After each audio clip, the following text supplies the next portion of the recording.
এখন আজকের সবচেয়ে গুরুত্বপূর্ণ আন্তর্জাতিক খবর দিকে চোখ রাখবো। মধ্যপ্রাচ্যে চলমান যুদ্ধের নতুন মোড়, ইরানের জ্বালানি অবকাঠামোগত ব্যাপক হামলা।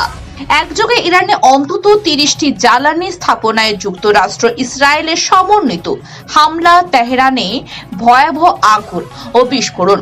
যুক্তরাষ্ট্র ও ইসরায়েলের যৌথ সামরিক অভিযানের নবম দিনে ইরানের রাজধানী তেহরান সহ আশপাশের এলাকায় জ্বালানি সংরক্ষণাগার ও তেল ডিপোগুলোতে বড় ধরনের হামলা চালানো হয়েছে।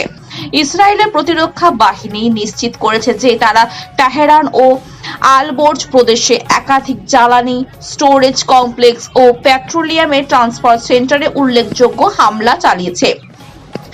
এইসব স্থাপনা ইরানে সশস্ত্র বাহিনীর জন্য জ্বালানি সরবরাহে ব্যবহৃত হচ্ছিল বলে দাবি করা হয়েছে।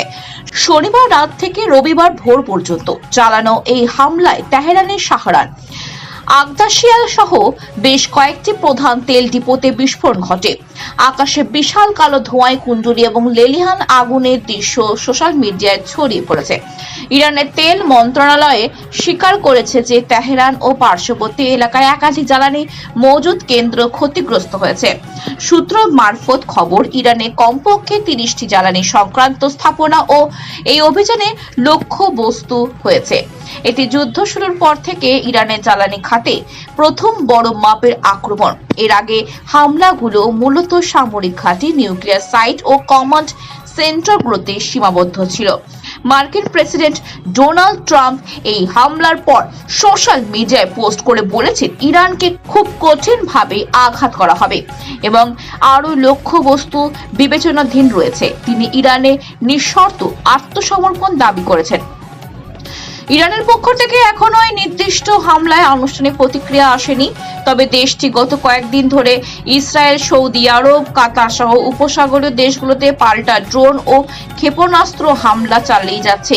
এতে আঞ্চলিক জ্বালানি অবকাঠামোয় ব্যাপক ক্ষতি হয়েছে এবং বিশ্ববাজারে তেল, গ্যাসের দাম তীব্রভাবে বেড়েছে।